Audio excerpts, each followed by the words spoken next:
패러다임 시프트 어떻게 할 것인가, 오늘 말씀 제목입니다. 사람들이 종종 이런 말 할 때 있어요. 그런 법이 어디 있어, 그러면 안 되지, 이렇게 말할 때가 있어요. 이때 그런 법이 어디 있어 할 때 그 법은 헌법이나 법률을 말하는 것이 아니고요, 우리 사회가 전반적으로 말하지 않아도 암묵적으로 동의하는 가치 체계를 의미합니다. 이처럼 한 시대를 살아가는 사람들의 견해나 사고 방식을 근본적으로 규정하고 있는 그 가치 체계, 그걸 영어로 패러다임이라고 말합니다. 이런 패러다임은 일반 세상에도 있고요, 우리 신앙생활하는 교회, 신앙 공동체 안에도 있습니다. 만일 우리 사회에 이 패러다임에 반하는 어떤 사건이 있다면 그건 혁명이에요, 혁명. 그런 혁명적인 사건이 발생할 때 막 온 그 사회 구성원들이 흥분하거나 혹은 화를 가막 분노하거나 혹은 창반 양론을 나눠서 격렬하게 싸우거나 뭐 이런 일이 벌어집니다. 이런 사회 혼란을 막기 위해서 우리가 가치 있는 패러다임은 잘 지킬 필요도 있어요. 자, 근데 이 패러다임 가운데 일반적으로는 괜찮은 혹은 좋은 패러다임이기나마는 때로는 잘못된 방향으로 잘못 굳어져 버린 패러다임이 있는데, 그런 걸 보고 우리는 한자말로 고정관념이라고 불러요. 이런 고정관념이 잘못된 것이 있으면 혼란이 발생하더라도 노력해서 바꾸도록 해야 되겠죠.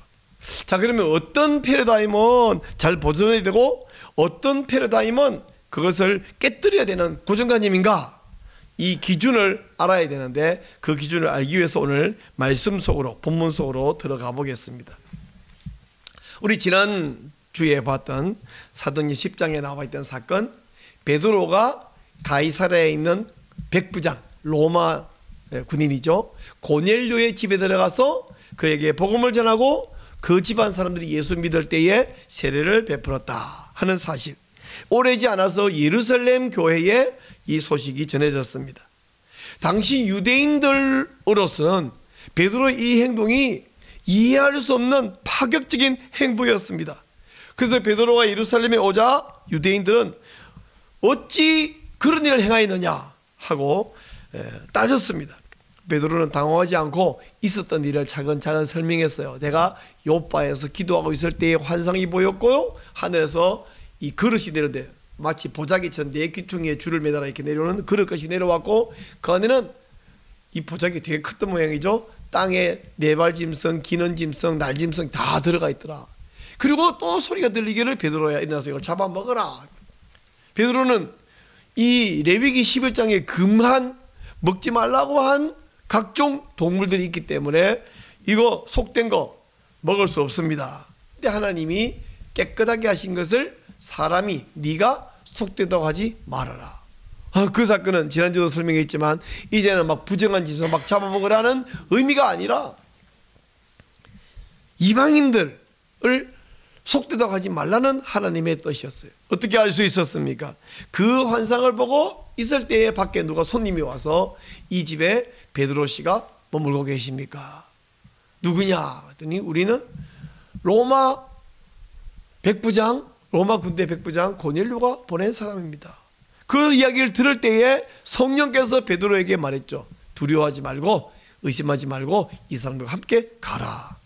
자, 가서 이들에게, 고넬료 집안 사람들에게 복음을 막 전할 때에 성령이 임했고, 성령이 임하셨기에 물세례를 베풀었다. 이 설명을 들은 유대인 신자들, 좀 전까지 막 베드로에게 책망했던 사람들이 생각이 확 바뀌었어요. 그리고는 이방인에게도 생명 얻는 회개를 주신 하나님을 감사하고 찬양하고 영광을 돌려드렸습니다. 이 사건으로 말미암아 유대인 신자들의 이 패러다임은 크게 바뀌었어요. 그래서 더 이상 베드로를 비난하지 않자 얼마 후에 바나바와 바울이 이방인 사회에 가서 복음을 전하는데 아무런 문제가 없었습니다. 사람이 살다 보면 이 패러다임이 자연스럽게 정착이 되는데, 그 패러다임 중에 일부는 잘못된 고정관념이 될 수 있어요. 그래서 이 잘못된 고정관념을 어떻게 한다고요? 깨뜨려야 된다. 그래서 이런 말이 있어요. 고정관념은 깨어져도 아프지 않다. 시작. 좋은 말이죠. 근데 자, 생각해 물어봅시다. 고정관념 깨뜨리면 아플까요? 안 아플까요? 아픕니다. 많이 아픕니다. 고정관념 깨면 내 몸에 아무 상처 안 나고 멍도 안 드는데 마음이 많이 아픕니다. 이 고정관념 깨뜨리기, 이거 영어로 패러다임 시프트라 그러죠. 패러다임 시프트는 꼭 필요합니다. 하지만 패러다임을 깨뜨리기 전에 먼저 알아야 할 게 뭐냐면 어떤 패러다임은 잘 보존해야 되고 어떤 패러다임은 깨뜨려야 되느냐, 그 기준이 뭐냐 하는 것이죠. 그 기준을 파악하는 안목이 더 중요해요. 자, 기준이 뭐냐면 잘 들어보세요. 하나님이 주도하시는 패러다임 시프트면 우리가 과감하게 고정관념을 버리고 그 새로운 패러다임을 받아들여야 돼요. 그러나 이것이 하나님이 기뻐하지 않고 사람들이 주도하는 패러다임 시프트라면 그것을 우리 온몸을 다해서 막아야 되고 기존의 그 선한 패러다임을 보존해야 됩니다. 오늘 11장 3절에서 네가 무할례자의 집에 들어가 함께 먹었다 라고 비난했던 이 사람들, 18절에 가니까 그러면 하나님께서 이방인에게도 생명 얻는 회개를 주셨도다 이렇게 바뀌었어요. 이런 패러다임 변화가 없었다면 이방인에게 복음을 안 전했고 안 전했다면 오늘 우리는 구원받을 길이 없었죠. 우리만 구원 받지 못한다는 것이 아니라 하나님이 예수님을 보내셔서 온 인류를 구원하려는 계획도 성취되지 못했을 것입니다. 우리는 지금처럼 이렇게 하나님을 경배하고 찬양하는 것이 아니라 영영 지옥의 땔감이 되고 말았을 것입니다. 자, 패러다임 시프트, 고정관념 깨뜨리기. 있던 기존의 질서는 다 바꿔야 될까요? 이정현의 노래처럼 바꿔 모든 걸 다 바꿔. 그럼 무조건 바꾸면 다 좋은 건가요? 그렇지는 않습니다. 사람이 주도하는데 하나님 기뻐하지 않는 패러다임 시프트는 거부해야 됩니다. 온몸 던져서 그런 잘못된 변화를 막아야 됩니다. 그건 변화가 아니라 변질이죠. 변질을 막아야 돼요. 왜 그러냐면 사람들은요, 잘못된 고정관념 깨는 것도 아프니까 잘 안 깨면서 좋은 선한 괜찮은 패러다임은 확확 변질시키는 것을 참 잘하는 게 사람이에요. 우리나라 사람은 상반된 두 가지 특징인데, 하나는 뭐냐면 이 배타성이 강합니다. 한반도에 살고 있는 우리는 넓은 대륙에 사는 사람에 비해서 이 배타성이 강해요. 어떤 사람이 우리나라는 섬이라고 그래요. 왜 섬이냐 했더니 한반도의 북쪽은 우리 못 가잖아요. 비행기 안 타면 외국에 못 나갑니다. 우리 굉장히 배타성이 강하고 고정관념이 강하고 나하고 다르면 어때요? 다 배척해요. 또 한편으로 우리나라 사람들은 이 선동에 약하고 쏠림 현상이 아주 강합니다. 광우병 그랬더니 막 온 사람들이 소고기 니는 안 먹어, 미국 소 미친 소 이러더니 몇 년 지나니까 요새 미국산 소고기 어때요? 없어서 못 먹죠. 얼마나 멋있는데 다 잘 먹어요. 그때 외쳤던 사람들은 다 안 먹고 안 그런 사람들만 먹는가 모르겠지만 저는 하여간 잘 먹습니다. 미국 소, 호주 소 얼마나 잘 먹는데. 또 유행이 있으면 유행이 뒤질세라 막 앞서서 요즘은 그런 옷 안 입는데 이게 유행이라 그러면 이 돈을 다 버리고 막 새로운 옷을 입으려고 그러고, 요즘은 이런 게 유행이라 그러면 다 그걸 먹고 너무 쉽게 시류에 편승하는 경향이 있어요. 여러분, 우리가 한때 배타성 또는 고정관념이 강했을 때 이런 말이 필요했어요. 나와 다른 것은 다를 뿐이지 틀린 것은 아니다. 이 좋은 말이에요. 한번 따라해 볼래요? 나와 다른 것은 다를 뿐이지 틀린 것은 아니다. 여러분, 우리나라 사람들이요, 아직도 많은 사람이 다르다라고 말해야 되는데 틀리다라고 말하는 사람이 너무 많아요. 제가 이제 목사들하고 날 만나가지고 어떤 목사가 그건 틀리지 그러면 목사님 틀린 게 아니고 다른 거예요. 그게 뭔 소리냐? 아니, 목사쯤 돼갖고 늘 말로 하는 사역을 하는 분이 다른 것을 틀리다 해놓고 틀린 게 아니게 다르다고 했더니 뭔 말이냐, 누리껏 뭐 하고 있는 분도 있습니다. 이 정도로 우리는 다르면 틀리다고 말하는 경향이 있어요. 그래서 다른 걸 다 틀리다고 말하면 안 되고 다르구나 이렇게 받아들이는 말이 필요해요. 근데요, 고정관념 배타성 강화에 대해서는 이 말이 멋진 말이고 필요한 말인데, 오늘날은 어떤 사정이 되냐면 갑자기 다원주의 세상이 됐어요. 다원주의는 진리는 없다, 옳은 것은 없다. 다 옳다. 너도 옳고 나도 옳고. 물론 사람과 사람 사이의 습관이나 호불호가 갈린 것은, 아니 짜장면이 옳아요, 짬뽕이 옳아요, 예? 부먹이 옳아요, 찍먹이 옳아요. 그때 어떤 분이 부먹도 찍먹도 아니고 꼭먹이 중요하대. 꼭꼭 씹어 먹는 게.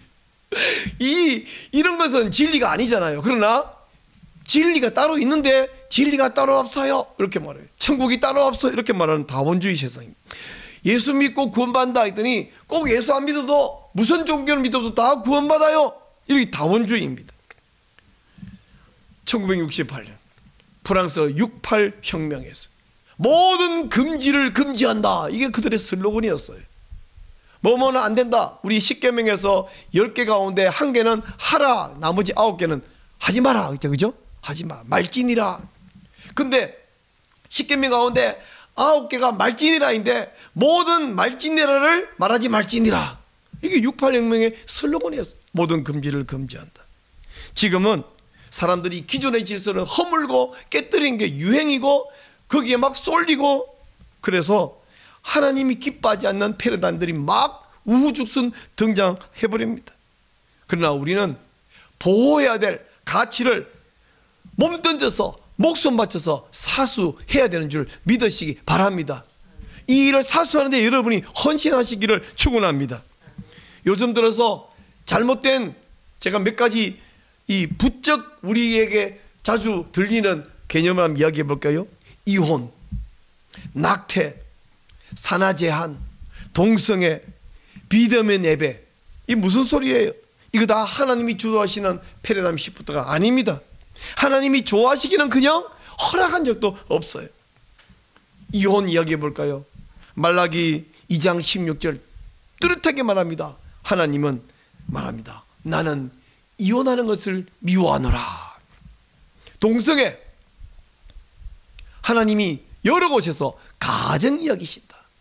아주 내가 역겨워한다 라고 말씀했고, 이 동성애는 한 도시가 망하고 한 나라가 망하는 사건이 성경에 여러 군데 기록되어 있습니다.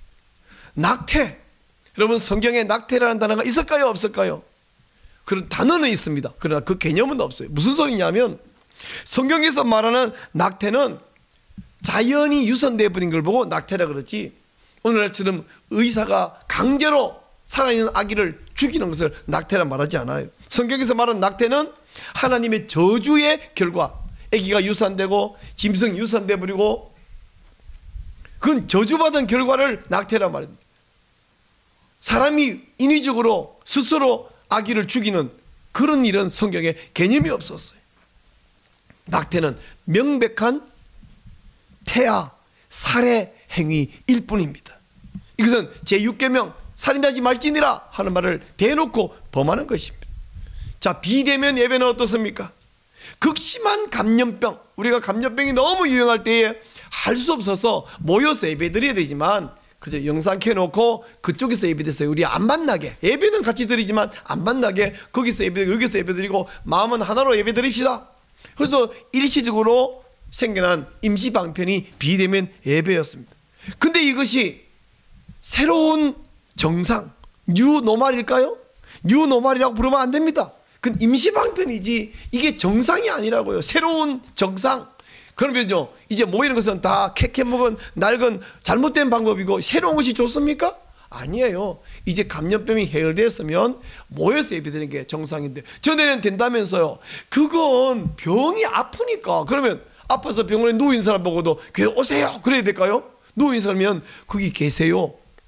한 주에 교회 못 오셔도 됩니다.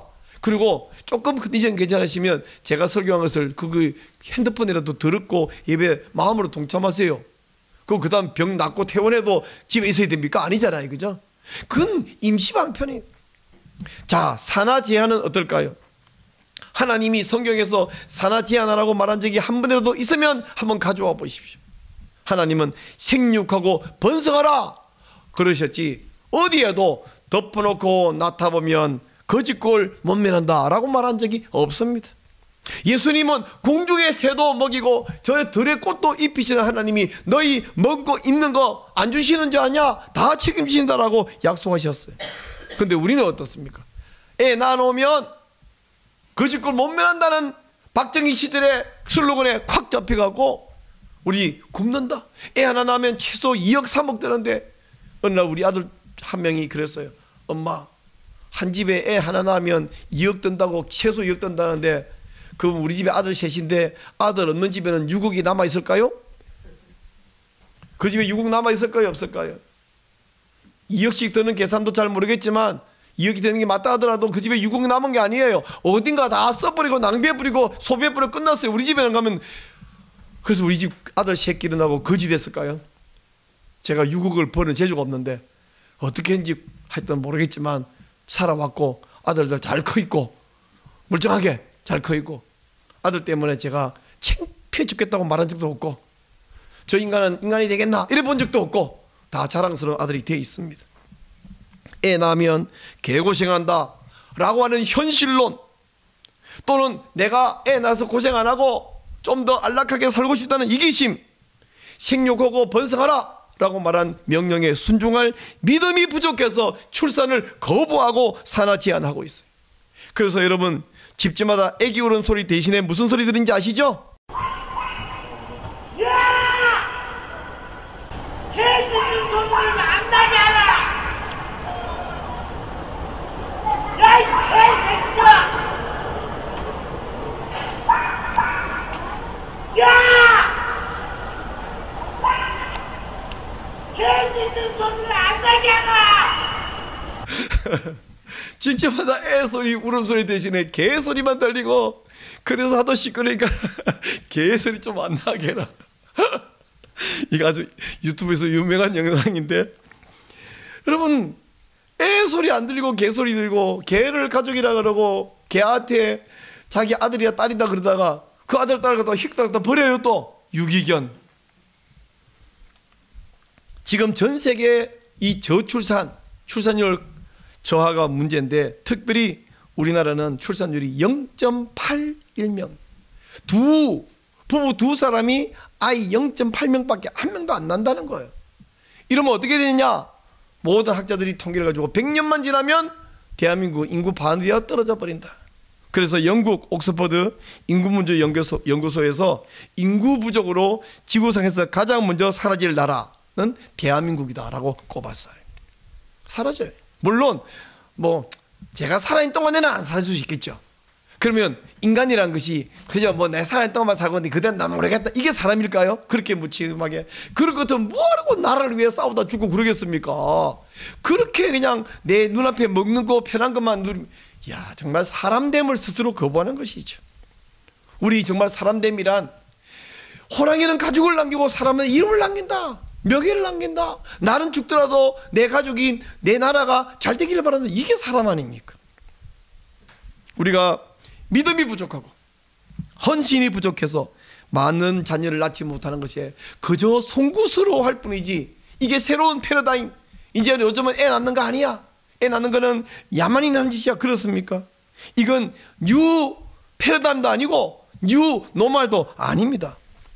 이런 세대의 불신자들은 나 편하자고 거짓골 못 면할까 봐 출산을 거부하는 이 시대에 경건한 믿음의 사람들은 더 많은 후손을 남기는 것이 바로 하나님이 기뻐하시는 올바른 패러다임인 줄 믿으시기 바랍니다.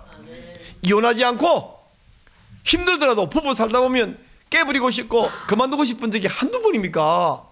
당장 이 남자랑 당장 이 여자랑 때려치워버리고 싶은 그런 경우가 한두 번이냐고, 사람에게 다 있지. 그러나 그 시간을 지나고 가정을 보존하고 한 30년 살고 나니까 어때요? 그때 홧김에 안 깨버린 것이 얼마나 다행이고 얼마나 잘했어요. 얼마나 감사합니까? 생육하고 번성해야 되는데 애 낳으면 얼마나 힘들어요. 낮에는 자고 밤에는 빵긋빵긋 웃으면서 놀자는데 그 애 기르는 게 얼마나 힘들어요. 먹여놓으면 똥 싸지 토하지.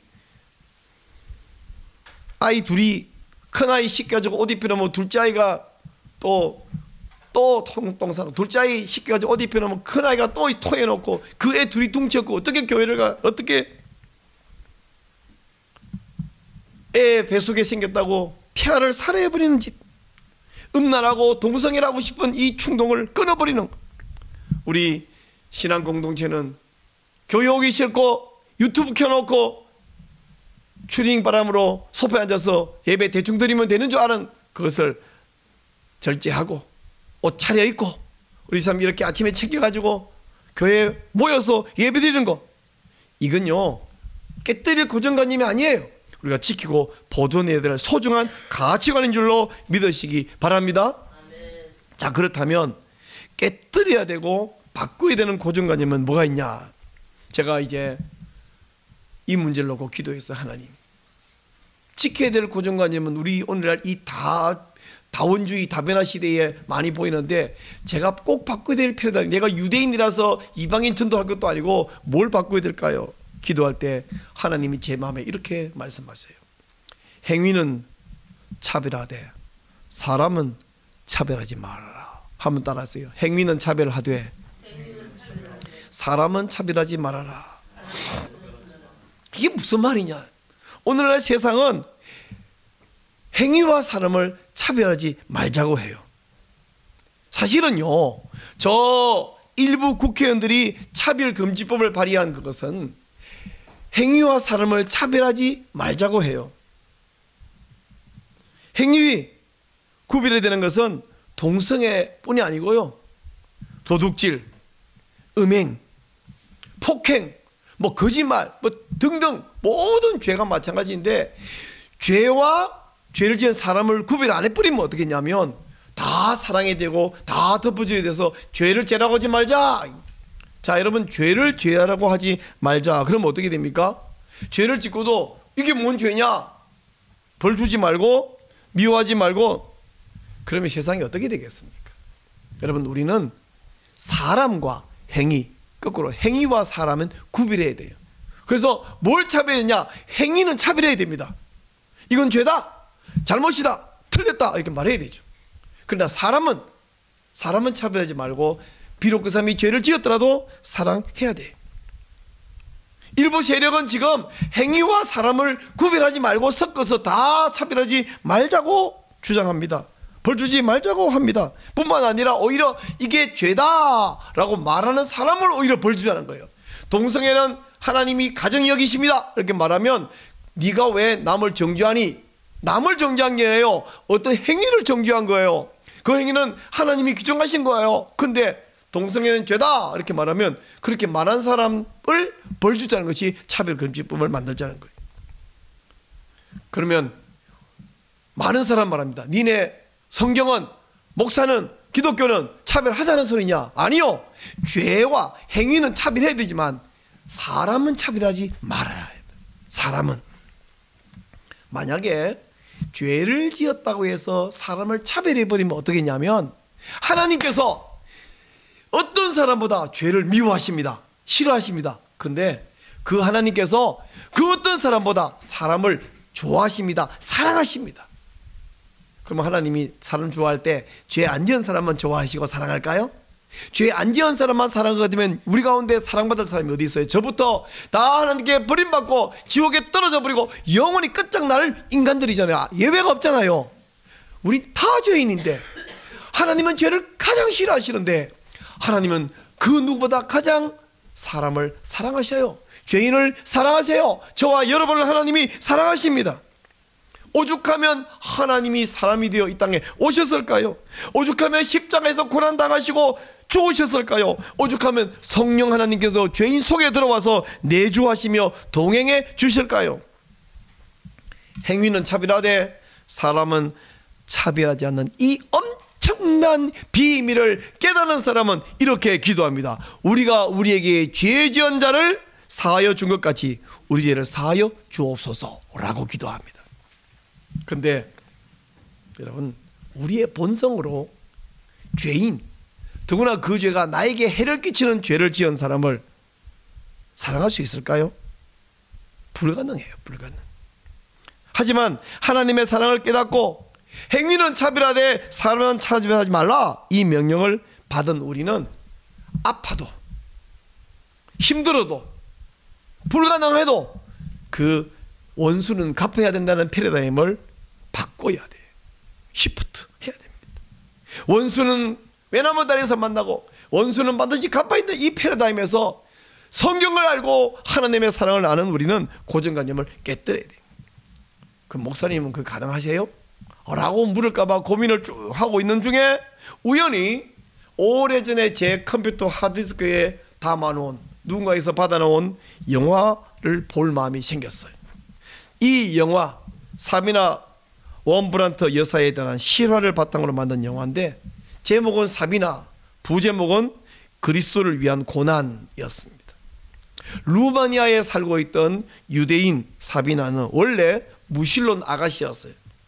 근데 어느 날 운명적인 사랑을 만나서 결혼했는데 1년 만에 남편이 폐결핵에 걸려버렸습니다. 1930 몇 년도에 폐결핵은 참 흔한 병인데 죽느냐 사느냐는 반반이었어요. 요양소에 가서 요양을 하고 1년 넘게 부부가 떨어져 이렇게 살면서 그 사이에 이 남편이 예수님을 믿어버렸습니다. 이제 남편이 회복돼서 집에 돌아왔는데 남편은 가서 부인 허락도 상의도 없이 가서 세례를 받고 예수행이 되어버렸네요. 막 갈등이 있었죠. 그러다가 사비나도 결국 예수님을 만났고 구원받았습니다. 그리고 이 부부가 이웃에게 사랑을 실천하고 복음을 전하고 있는데 어느 날 사비나의 남편이 이 나치가 와서 루마니아 전체를 점령해버리고 유대인들을 점점 박해하고 있는 이때에 한 나치 청년을 만나서 복음을 전합니다. 근데 이 나치 청년은 사비나의 가족을 살해한 살해범이에요. 나치 정권에서는 그게 묵인되고 합법입니다. 근데 이 청년에게 복음을 전하는 남편이 하나님은 살아계시지 않다고 말하는 거예요.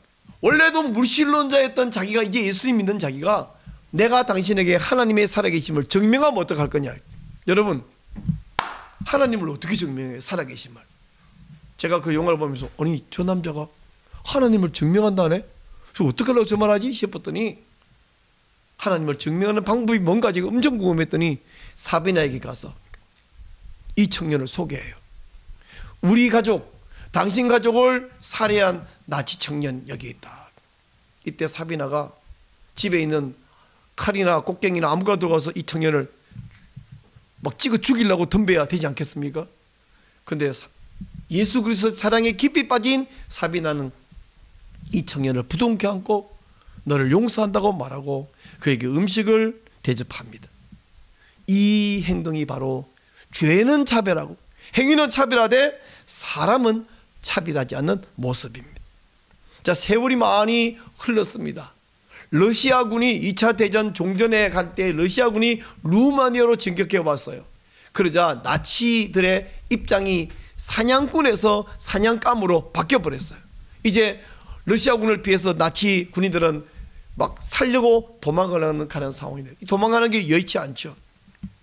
보통 사람이면 이럴 때에 나치를 발견하면 러시아군에게 여기 나치가 있어, 악랄원들 잡아가시오, 죽이시오, 그렇게 고발해야 할 텐데 사비나는 이번에도 뜻밖의 행동을 합니다. 오히려 도망가고 죽을 똥살똥 굶고 한 이 불쌍한 나치들을 숨겨주고 먹여줘요.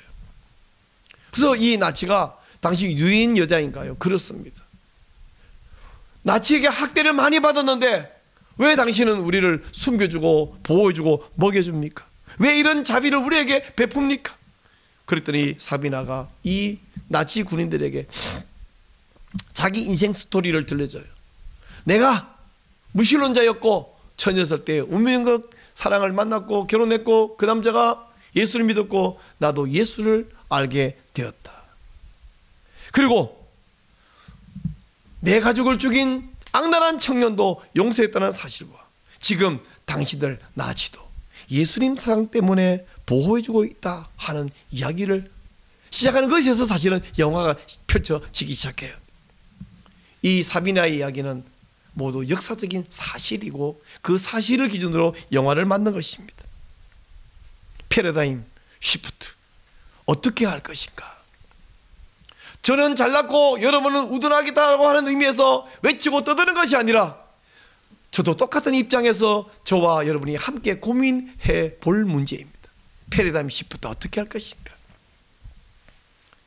이 다원주의 시대에 마구 급변하는 패러다임 시프트, 비성경 반성경적으로 변하는 건 우리는 온몸을 던지고 목숨을 걸어서 사수해야 됩니다. 아름다운 패러다임을 다 보존해야 됩니다. 그러나 잘못된 고정관념 깨뜨려야 되는데 뭘 깨뜨릴 것인가? 하나님은 말씀해 주셨어요. 행위는 차별하되 사람은 차별하지 말아라. 이 문제를 곰곰이 생각할 때 하나님이 저에게 사비나 그리스도를 위한 고난이라는 이 영화를 오랫동안 하드에 쟁여놨던 것을 볼 마음을 주셨습니다.